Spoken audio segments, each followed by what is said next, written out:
Hello and welcome to this tutorial, and in this tutorial we are going to learn how we could create services by using the service class. So in the previous tutorial what we have done is that we have created a service which is going to which we ran in the background, and as we could see that the service completely runs into the background and it is not going to interfere with the user using the application. Now in this tutorial we are also going to create the same kind of service, but by using some different approach by using by making use of the service class. So let's directly jump into the tutorial. So the first thing which we'll need to do is that we need to create a new service. So in the previous tutorial we have created this my intent service which was a Java class, but in this case we are going to make use of a new method. So we simply go to this folder, right click on it, go to new and go to services right here. And as you could see, there are two types of services. One is the intent service and one is the simple service. So make sure that you select this right here and let's name it as my service, and you make sure that these two things are checked. Then we hit finish, and as you could see we got the code for our service. Now the next thing which we do is that we create a tag as we have created in the previous tutorial. So we simply go right here and then we create a tag. So we type private static final string, then we type in tag, and again to the tag we assign the package name. So this tag basically allows us to filter out the messages which are required by us. So we simply copy this and paste it over here. So once we have it, as you could see, the auto generated code consists of two things. So the first thing is going to be the constructor for this method right here, and the second thing is going to be this I binder, and this is basically used when we are creating some binding services or bound services, and we are going to talk about the bound service in the next tutorial. So for the sake of this tutorial we won't be needing this. So what we do is that we simply delete the content inside it and we simply return null from it, and that is because we won't be using this in this tutorial at least. So now once everything is done, we go below the constructor and we are going to auto implement, or we are going to use code completion in order to add two methods. So we simply press Alt insert and we are going to go with the override methods, and the first method which we are going to import is going to be the onStart command, and the next method which you are going to use is going to be the onDestroy. So make sure that you select these two methods, then click OK, and as you could see the two methods are going to get added into your code. So this onStart command is basically going to be the start of your application. So this is going to execute the code which you are going to write in your service. So this onStart command is basically going to execute what you are going to write in the service. So we simply delete this code right over here, and now we have the other method which is called as the onDestroy, and this onDestroy method is basically going to perform the thing which is going to get executed when we destroy it. So inside this we want to mention the message when the string get destroyed. So inside this we want to display a message that the service has been destroyed. So we type in log.i, and inside it we pass the tag and then give a comma, and then we print out a message like on destroy called. Now the next thing which we need to do is that we also need to add in some code in the onStart command, and basically the code which we are going to write in there is going to run as a service.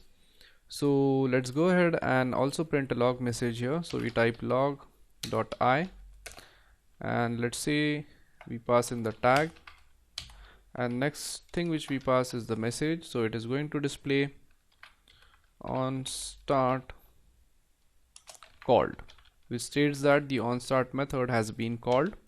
Now the next thing which we do is that we create a thread inside it. So in order to create a thread here, we type runnable r equals new runnable, and it is automatically going to add the run method for us. Now we need to fill up this method. Now let's say we want to display a message from time to time for, let's say, 5 times inside this service. So we use a for loop to do that. So we type for integer I equals 0, I less than 5, and I plus plus. So for 5 times we are going to repeat this set of code right here. So let's say we want to cause a delay of 5 seconds, and after the delay of 5 seconds we want to display some message. So we type long, and let's say future time equals, let's take the current time. So we type system dot current time in milliseconds. Then we add 5000 milliseconds to it. Now we type while. So while the current time is less than the future time, so we type while system dot current time in milliseconds. While this is less than the future time, what we want to do is that we want to execute this code right here, and then we are going to use the synchronized keyword, and to this we are going to pass in this. So we have already discussed the significance of the synchronized keyword in the previous few tutorials. So now once this is done, we simply open it up, and inside it we are going to specify the try block. So we type try, then along with the try block we also need to have a catch. So we type catch exception, let's name the exception as E, and this code right here is going to handle the exception, but we won't be needing this right now. Now inside this try we are going to specify the code which we want to execute. So the first thing which we need to mention is that we need to make it wait. So we type wait, and we want to make it wait for the difference between the future time and the current time. So we type future time minus system dot current time. And once the wait is over, the next thing which we need to do is that we need to display the log message. So we type log dot I, and the first thing as usual we pass in the tag, and then we pass in a message like service is running. Okay, now once this is done, and now once everything is done, the next thing which we do is that we go here and give a semicolon. That is because we missed it previously. Now the next thing which we need to do is that we need to create a thread. So we go right here and create a new thread. So we type thread, let's name it as my thread, type it equal to new thread, and to this we pass the parameter as R, and R is nothing but the runnable which we have created over here.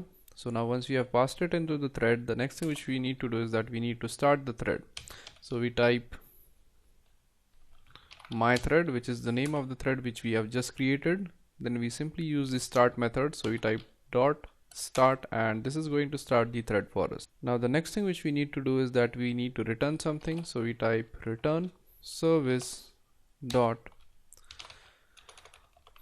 start underscore sticky. Now if you don't understand what start sticky is, that it is going to restart the service if the service crashes in some case.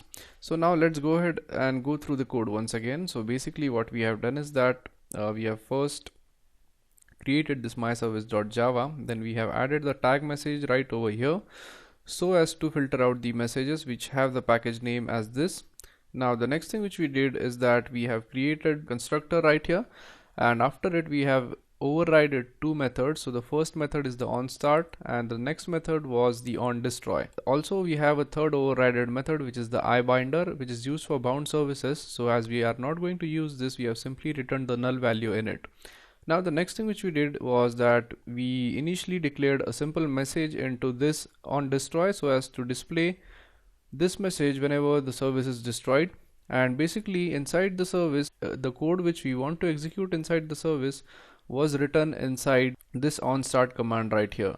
Now the difference between this tutorial and the previous tutorial was that in the previous tutorial we didn't create a thread, and that is because that approach was different and this one was different. So whenever you are using the service class, so in this case as we are extending the service class, and in the previous tutorial we were extending the intent service class, so the intent service class is going to create the thread for us, but in case of the service class we need to create our own thread. So to create our own thread, there is a simple procedure.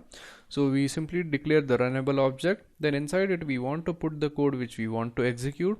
So in this case, what we have done is that we have simply caused a delay by using this simple code right here, and we have also used a for loop so as to repeat the set of messages which we have printed out here, and a simple delay was added to it so as to give it a feel of a running service. Now the next thing which we did is that as we had the runnable with us, we created the new thread here and just we have started the thread.